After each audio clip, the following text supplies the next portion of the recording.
Welcome back to Stop the Clock with Brad. Glad you found the channel. Appreciate everyone that's watching. Appreciate all the comments.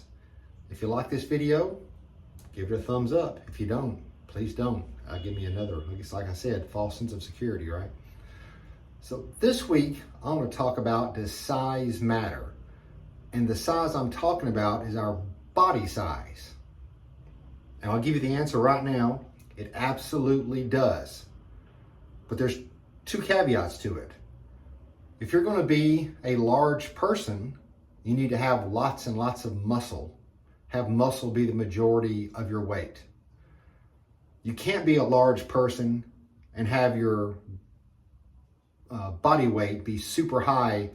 And by that, I mean the amount of fat that you're carrying.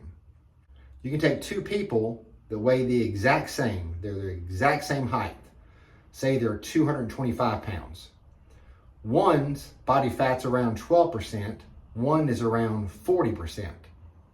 Take this exact same person, the lower body fat's all-cause mortality rate is so much lower, where the higher body fat is so much higher. So I've kind of changed my thinking on this. You know, you heard news years ago about it didn't matter if you were a large person, say a large man, 250, 260, and you were just going to die sooner. Why? Your organs were going to work harder. Your heart had to pump harder. You'd have knee problems because of all the weight that you were going to carry. And again, we've evolved a lot on this, and that's just not true. Those same reports would compare us to cars. Well, if you drive a car hard, if you drive it lots of miles, all those types of things, the car will break down. Well, it's true, but we're not cars. We can heal ourselves. Cars can't do that. Someone has to fix them. So the crowd watching these videos that are in our tribe, if we're fasting, we have autophagy. That helps to fix us. Our inflammation levels are low if we're not eating carbs. We're exercising, so we have higher amounts of muscle mass. We're doing resistance training, so we get all those benefits. So we're not going to break down being a larger person like someone who's not doing those things would. So I'm 98 kilograms, that's around 220 pounds, and I feel great. I don't have knee problems. Well, my body fat's around 15 or 16%, give or take. That's good for someone. I have the strength that I need. I have the muscles that I need. And why are these muscles important? Well, let's talk about a few things. So there's studies that show more muscular people that go through surgery, they have a better rate of survival. More muscular people that are in minor car wrecks, we can absorb the impact better. A better chance of not being injured. Even in cancer, someone that's more muscular going into the ordeal, going into chemotherapy, has a better chance of surviving. A more muscular person, you know, if you bounce off, hit something, you're just going to bounce off of it. You don't bruise as easy. You don't get hurt as easy. The bone is more protected. Speaking of bone, that's another added benefit of resistance training people don't talk about. I forget the guy's name. He was a power lifter, a strongman power lifter. He died. He was older, and they were studying him, and they could not saw his bone. It was like rock. It was so hard. Well, what people don't think about as you're doing resistance training, arms, legs, back, spine, everything, it's not just the muscle that's getting stronger, the muscle that's going under stress. It's the bone. The bone's in there too. So yeah, they've done more studies on this, and people who do resistance training have denser bone. How's that going to help us? Well, we talk about what's the big thing as we age? Falls. Someone over 70 every, 7.8 seconds has a catastrophic hip break when they fall. Well, why are they falling? Well, they're not as strong in their legs. Well, we know how to fix that. We squat, body weight squats in the gym, those type of things. They lose their balance. Same thing, we work on our balance. We know to do this.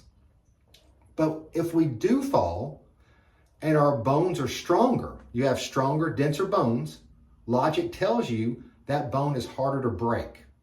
And if it does break, There's different levels of breaking bones. I've broke my leg before. It didn't break in two. So there's different levels within those breaks. But again, when we talk about this all-cause mortality that being muscular gives us, resistance training gives us, this is what we're talking about. It stops us from being hurt as much. We're less likely to be sick. Since I've been on this carnivore diet and I've been in shape like this the last 3 years, I haven't had a cold. I'm still a little superstitious though.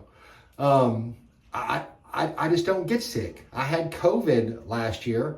My mom gave it to me. Thanks, Mom. Love you.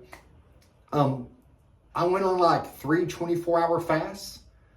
By the third day afternoon, I was ready to go. Now, my wife wouldn't let me go outside, but it hit me kind of like a light cold.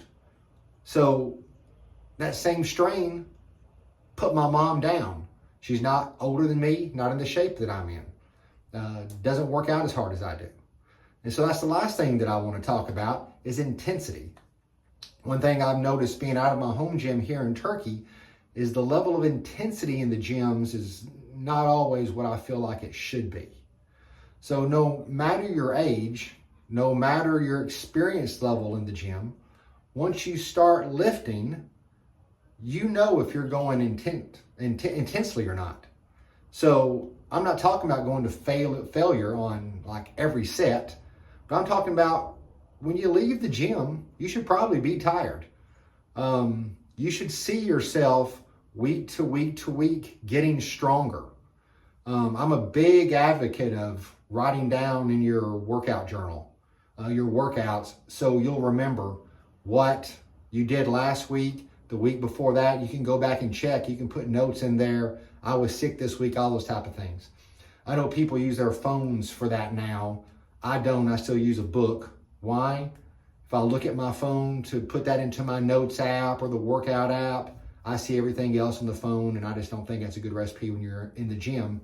Again, it takes away from that intensity level. And when we're in there, our job is to work out and build this muscle that gives us all these benefits that we're talking about today, right? So yeah, that's all I wanted to talk about this week. If you're a 260-pound guy, but your body fat's low, cool. You don't have a problem. I'm 220, my body fat's low, I feel great. So again, it's a case-by-case basis. It's not like it used to be. Don't look and say, hey, I've got to lose a lot of weight, get my body fat down to 10%, because I know I could move mine from 15% down to 12%. But to lose that 3% of fat, I'm going to lose a bigger percentage of my muscle. And we know with sarcopenia, we're wasting muscle every year after 30. So what's better, for me to have a little bit more body fat to keep that muscle? I think so. Because if I'm wasting muscle, but I'm just replacing it with muscle, I'm at a net zero. And we can put on muscle after 50, 60, 70, and so on. You just put it on slower. It's not like when we were in our 20s. But we can still keep up or even outpace sarcopenia, then we're still going to come out ahead. Well, that's all I wanted to talk about this week. I appreciate everyone watching. If you have any comments, please leave them. And remember, together, we can stop that clock.